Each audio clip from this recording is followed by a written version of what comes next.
Now that we know how the NDB and ADF work, how is the information presented to the pilot? It depends upon the degree of sophistication of the indicator. There are three types: the relative bearing indicator, RBI, the moving card, RBI, and the radio magnetic indicator, RMI. The most basic instrument is the RBI, which has the points of the compass presented around the dial, with 0 or 360 degrees at the top. This is not a heading indicator, and it does not state in which direction the aircraft is flying. Simply that the aircraft nose is at 360 degrees, and the NDB is in the direction of the needle. So, if an aircraft was flying a heading of 060, then turned to fly 090, the numbers around the dial will not turn. They are fixed, but the needle will drop to 240 on the RBI. On the direction indicator, the dial will turn from 6 to 9, but the needle will not move. It still points at 12 o'clock. What then does the RBI do? It simply points its needle at the NDB and shows this position in relation to the nose of the aircraft on an imaginary compass. Rather than a compass, the face of a clock could have been used. So an RBI bearing of 270 degrees would be a bearing of 9 o'clock. The weakness of the RBI is that the pilot has to make a calculation to find what magnetic heading to fly to the NDB. You have to know how to do these simple calculations.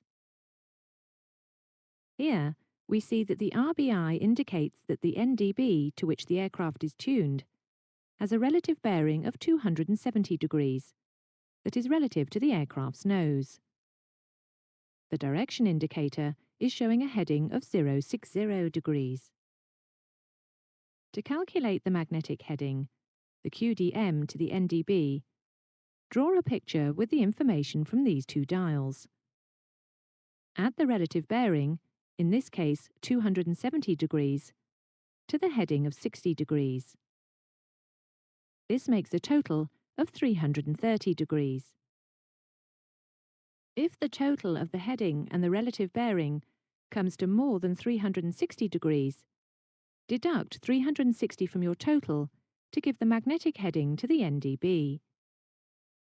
For example, a relative bearing of 270 degrees and a heading of 180 degrees totals 450 degrees. Take away 360, which leaves 090 degrees as the magnetic course to steer to the beacon. Some RBIs have a movable card, which allows the pilot to turn the card to show the aircraft heading at the top of the dial instead of the 0, which always appears on the fixed card RBI. So in our example, the pilot can put 60 degrees at the top of the dial to match the direction indicator. The ADF needle on both RBIs points in the same direction to the NDB. The number on the basic RBI shows 270. But now, the number on the RBI with the movable card, to which the needle is pointing, is 330 degrees. The number 330 reflects the heading of 060, plus the relative bearing of 270. In other words, this is the magnetic track, the QDM, to fly to the NDB. The weakness of this system is that the pilot has to manually turn the card on the RBI every time his heading changes. If our pilot turns from 060 to 090 degrees, we see that the beacon now has a relative bearing of 240 degrees to the nose of the aircraft. The NDB is in the same place. It is just the aircraft's heading that has changed. So if we add the heading of 090 degrees to the relative bearing of 240 degrees, we have the same magnetic bearing to the NDB of 330 degrees. With a movable card set at 090, this calculation is done for the pilot, showing that the NDB is on a magnetic heading of 330 degrees. This manual adjustment is avoided in the RMI, the radio magnetic indicator, which incorporates a moving dial which shows the aircraft's magnetic heading. The RMI then interprets both the radio input from the beacon and a magnetic input to provide continuous magnetic heading and beacon bearing information. The RMI is much easier to interpret. Sometimes it can have two needles, tuned to two NDBs, or one NDB and one VOR. If it is tuned to one NDB and one VOR, the NDB is the wider needle. Electronic displays are now frequently used, and it is the RMI information which is displayed, but with the additional features of a deviation bar. This represents the track you want to fly on, and it shows how many degrees you are away from this. When the bar is in the centre, you are on track. We have looked so far at obtaining the magnetic bearing to an NDB, but sometimes it is necessary to determine a true bearing to an NDB.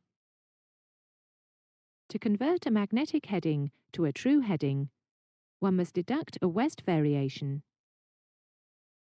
and add an east variation. Another calculation, known as deviation, may be necessary if you are given a compass heading. A compass heading is an error in the magnetic compass due to the magnetic effect of the metal of the aircraft. A compass card located next to the compass states what this error is on different headings. To obtain a correct magnetic heading, deduct a deviation west and add a deviation east. Then proceed to convert the magnetic heading into a true heading. Let's go over one more example to find the true bearing of the aircraft from the beacon. The heading is 090 degrees compass. Deviation is 12 degrees east. So heading is 102 degrees magnetic.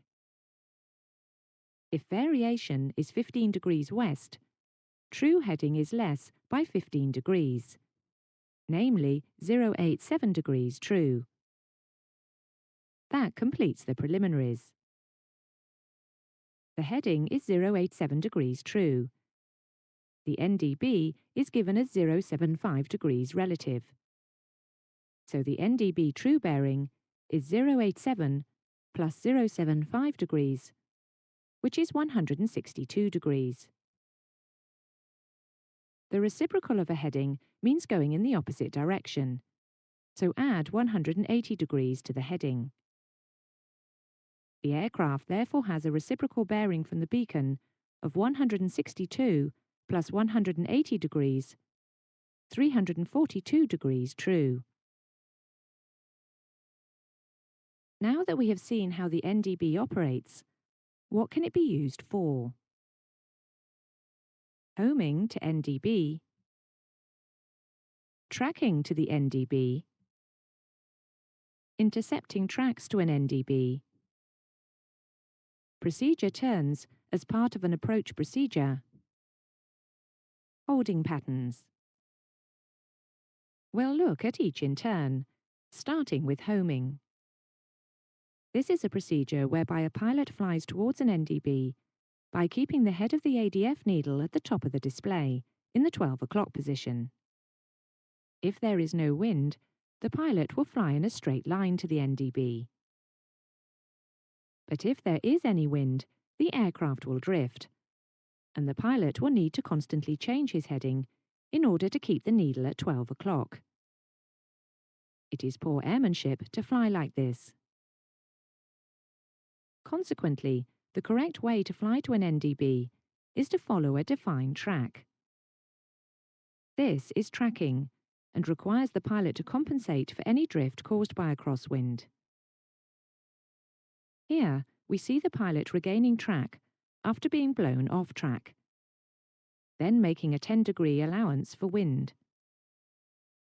Notice how the relative bearing of the NDB has changed from 000 to 330 to 350 degrees. Tracking away from an NDB is the same procedure, except that now, if the NDB is directly behind you, it is 180 degrees from the aircraft's nose. If the relative bearing is more than 180 degrees on your ADF, the NDB is to your left. Here, we see an aircraft maintaining a track of 100 degrees. The starboard drift of 23 degrees is known, resulting in a heading into wind of 077 degrees. The relative bearing is 203 degrees, so the NDB is to the left of your tail. If the relative bearing is less than 180 degrees, the NDB is to your right. Here, we see that port drift is anticipated, resulting in a heading into wind of 110 degrees. The relative bearing is 170 degrees, so the NDB is to the right of your tail. Next, we look at intercepting a nominated track to an NDB. Perhaps it is part of an arrival procedure. Let's say the NDB is ahead and on your left, and you are to track to the NDB on a QDM of 270 degrees magnetic. Remember that these radials are like spokes of a wheel and move out from the centre. So, if you are flying to the beacon, your heading is that of the radial leaving the beacon, which is the other side of the beacon to where you are at present. Do not consider yourself to be on the 090 radial, the reciprocal of 270, because you are not flying in the direction of that radial from the beacon. If the aircraft has an RMI, your heading is displayed at the top, and the ADF needle points at the NDB, showing the magnetic heading to fly to it. At the start of this sequence, we see that in relation to the aircraft's nose, the NDB is just slightly to the left, so at a relative bearing of about 325 degrees, which is not shown on the RMI. But the magnetic heading is shown at 295 degrees, which is the heading to fly from where you are now to the NDB. As you continue your heading of 330 degrees, the relative bearing to the NDB decreases, and the needle falls in the 6 o'clock direction. When the needle points to 270 degrees, you are on the 270 degrees magnetic radial of the NDB. If the aircraft only has an RBI and no movable card, some mental arithmetic is required. The problem is that the basic RBI does not tell you when you have reached the designated radial and you need to turn. It just gives you a relative bearing to the nose of the aircraft. But a simple calculation achieves this. Remember that relative bearing means the angle between the nose of the aircraft and the beacon. So subtract the designated radial from your heading. If the answer is positive, turn left when the needle points to that number of degrees from the top of the dial. If the answer is negative, turn right when the needle points to that number of degrees from the top of the dial. Let's use some figures to illustrate this. Your heading is 330 degrees, and you are to intercept a radial of 270 degrees. Deduct 270 from 330, which is plus 60. Turn left when the needle is 60 degrees left of the top. If your heading now is 045 degrees, and you are to intercept the 090 degrees radial, deduct 090 from 045, which gives minus 45. So turn right when the needle is 45 degrees from the top of the dial. A procedure turn describes a formal pattern for flying an approach to an airfield based upon the location of an NDB on or near the airfield. There are two main types of procedure turn. In the first, a time or distance to fly away from the NDB is specified. Then a turn of 45 degrees is made away from that radial, followed by another turn of 180 degrees back to intercept the inbound radial of the NDB. The second type starts in the same way, with a timed or distance outbound leg. This is followed by an 80-degree turn and then a 260-degree turn to intercept the inbound radial. In VMC, you can check visually where you are as you approach the airfield for the first time at the start of the procedure. But in IMC, the NDB enables you to find the airfield from any direction and then start the procedure turn. The procedure has to be started within 30 degrees either side of the procedure radial. Let's look at the approach chart for Oxford, runway 19. Central to the procedure is the OX. A small aircraft tracks outbound on a heading of 001 degrees from the beacon, which means that the ADF needlehead, which always points to the beacon, is on the reciprocal of 001 degrees, which is 181 degrees, behind you. If you are in a Category 3 aircraft, a jet, you are told to track outbound on 354 degrees, which means that the head of the needle points to the reciprocal, which is 174 degrees. After 6.5 nautical miles, you start to turn right, until you intercept the 194 degrees track to the runway. How do you know when you are on this NDB radial? A heading of 194 degrees on the DI is not enough to tell you this, as you could be on a heading of 194 degrees to anywhere. You must also intercept the 194 degrees radial on the NDB, which means that the DI must be set to 194 degrees, and the NDB needle is pointing to 360 or dead ahead. Remember that the head of the NDB needle represents its position in relation to the nose of the aircraft. If you maintain 194 degrees on the DI, but the head of the NDB needle is to the left of centre, you are still flying on a heading of 194 degrees, but you are being blown off course to the right. If your track is good, you then follow the descent pattern, which is shown on the approach plate. The last use of the NDB is for holding patterns. Busy airports will frequently require approaching aircraft to delay their approach and fly round and round in a racetrack pattern over a fixed point, marked either by an NDB or a VOR, until they are allowed to approach the airfield.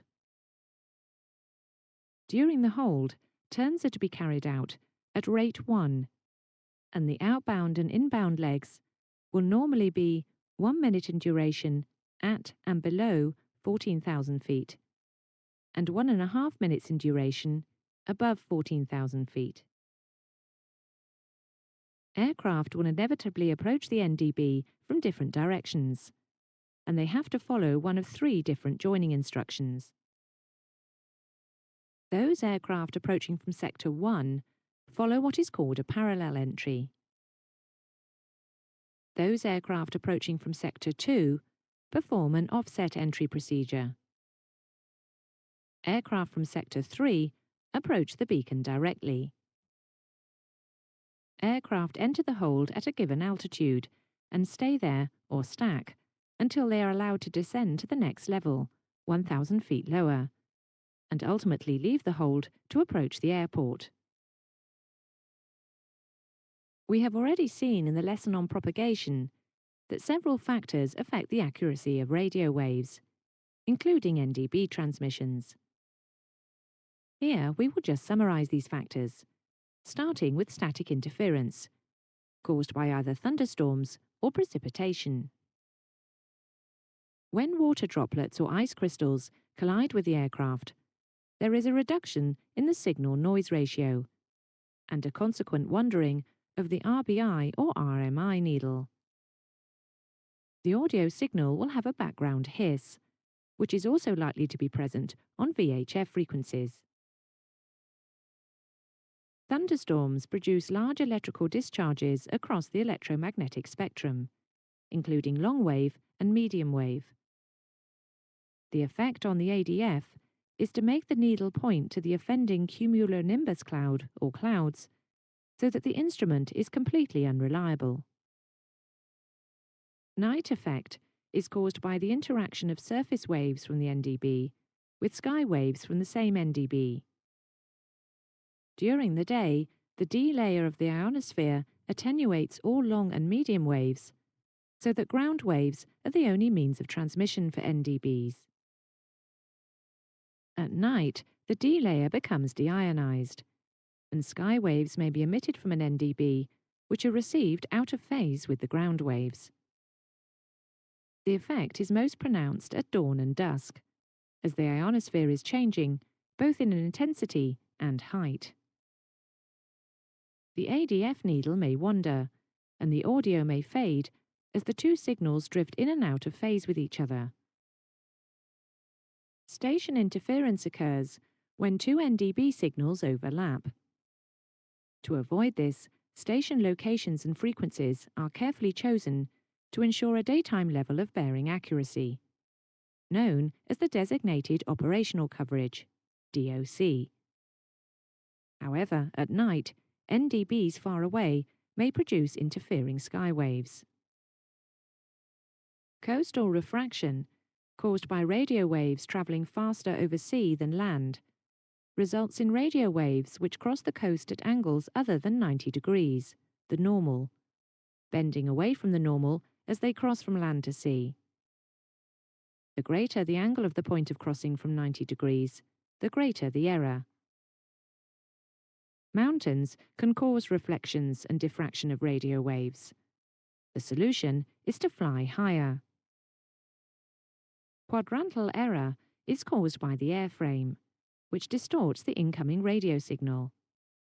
It is so called because the distortion is worst in the quadrants, that is, at 045 degrees, 135 degrees, 225 degrees, and 315 degrees.